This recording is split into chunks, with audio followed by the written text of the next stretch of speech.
Hello, everyone. Welcome to Durrett's Take. It's that time of the week where I go over my NFL predictions for week 3. So let's get started with tonight's football game between the Dolphins and the Bills. The Dolphins are already off to in the worst case scenario, start 0-2. And I just don't see how that changes against arguably the best team in the AFC. Unless the Bills just wet the bed here, but I don't think they will. I have the Bills winning the game, and I think they should be able to cover. Um, but I have Buffalo winning 34-13.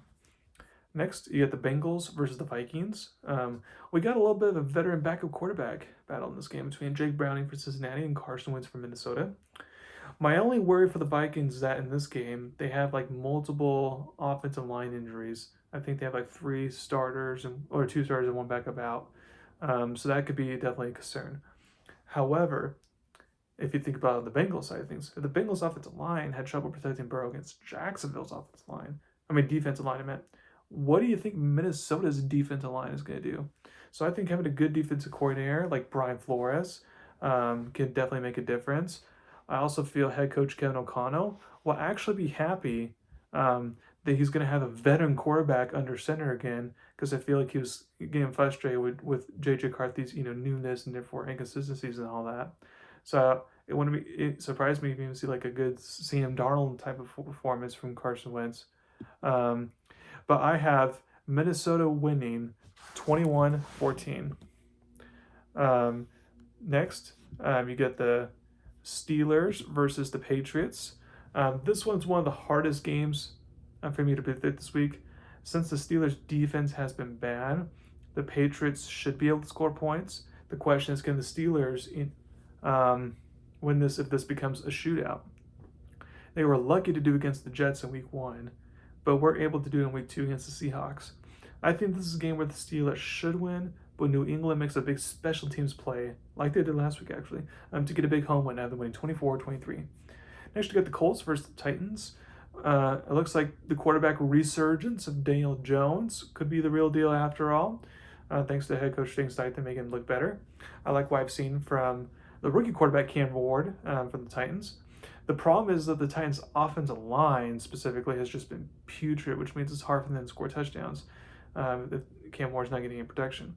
And the defense can only hold down the fort for so long. So I think this could be a tight game in the first half, and then like how the other two games played out, the defense has some cracks and all that, and then the Colts are able to take advantage. So I have the Colts winning 27-16. Next, we got the Texans versus the Jaguars. It's now go time for Houston. Most people thought that despite some offseason changes, they would remain a playoff team once again. But if they lose this game, it's going to be hard to still believe in that. Houston's defense, as I predicted, is legit, but the offense is not good, whether it's because they can't run the ball effectively, with Joe Mixon being out for a while, or the pass blocking just not being there, which makes sense after you trade, one of your best players. There are going to be tons of the Washington Commanders, but I think this is a close game, but since I have liked what I've seen from Jacksonville's offense more than Houston's offense, I think, albeit Jacksonville played against bad defenses, I think they figure out a way to get the big win and put more heartbreak into the Houston fans after what happened on Monday Night Football. I have Jacksonville winning 20-17. The Falcons versus the Panthers. Except for one half of football in game 2, Carolina's offense has not looked good at all to start the season. What's more surprising is that the Falcons struggled to score on offense. I thought their defense would be the issue more than their offense, but it's been the very, very opposite. I think this game will change to where the Falcons should be able to put up some points and get the win. I have them winning 26-10. Next, you got the Rams versus the Eagles. This is the biggest game of the week, and I'm gonna say something real quick on my rants that I like to do. It's like, I don't get what the NFL schedule makers are doing. When you have a game like this, that's clearly one of the best games of the week, that needs to go on prime time, whether that's Thursday night football, Sunday night football, Monday night football, or even just the Sunday like late afternoon slot, like the game of the week type of slot, something like that, like just have that at the 1 o'clock window is just super lame. But anyways, so I think this game will look very similar to what this matchup looked like in the playoffs last year. This game all comes down to, can the Rams defense finally contain Saquon Barkley?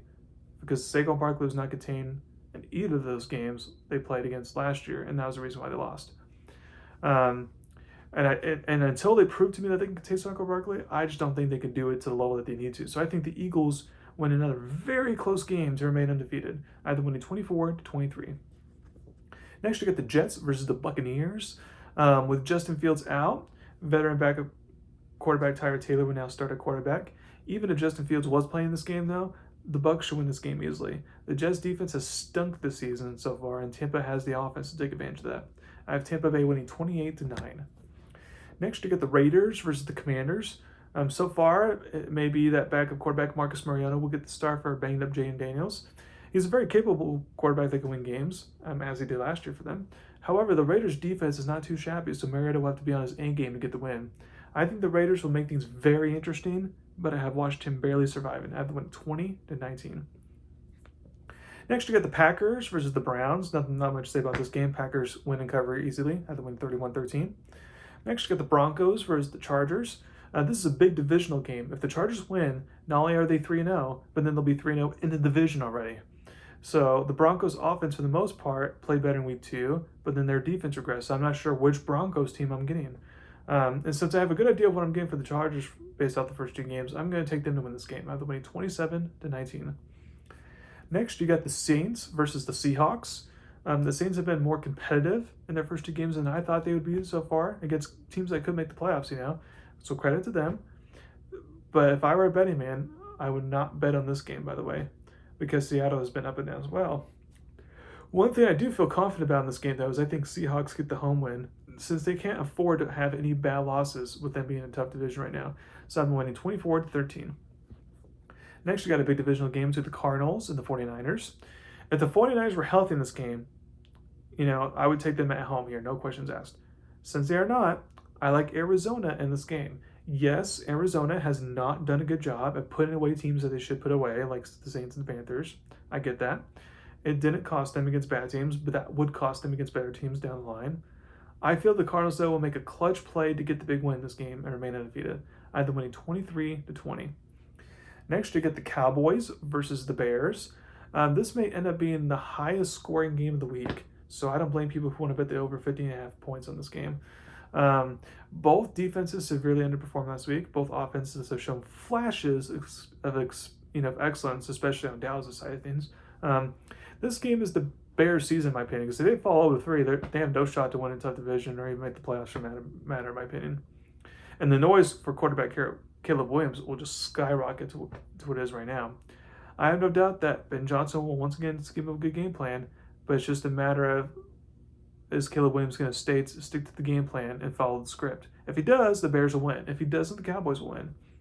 I do think the Cowboys do have some key injuries though, like Deron Bland might be out again this week, and then their starting center, Cooper Beebe, is going to be out for a while, so I feel like maybe that could be a difference maker. So I'm going to take the Chicago Bears to barely win 31-30. Next, on Sunday Night Football, you get the Chiefs versus the Giants. And see, this is where I would, if you go back to earlier, I would flip that the Rams-Eagles should be in the spot, and the Chiefs-Giants should be the 1 o'clock window. But anyways, this is the season for the Chiefs already. If they lose this game, their season is toast because of the hard schedule.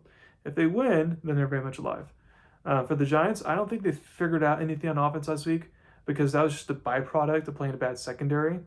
Now, I do think the Giants' pass rush can cause some problems for the Chiefs' offense. Such an offensive line is not strong. So I think this will be a low-scoring game, but the Chiefs will survive and get their first win of the season. I had them winning 17-10. And last but not least, on Monday Night Football, you get the Lions versus the Ravens. On paper, this should seem like a great matchup, and maybe it will be. However, when these 2 teams played in Baltimore 2 years ago, it was an ugly game for Detroit. And that was back when they had elite coordinators, unlike now. So I think the Lions will have some trouble, and the Ravens can score against an average Lions defense to get the big win. I have Baltimore winning and covering 35-16. So thank you very much for listening to my podcast today. Please subscribe to my channel and tell about me. Thank you very much. You have a wonderful day.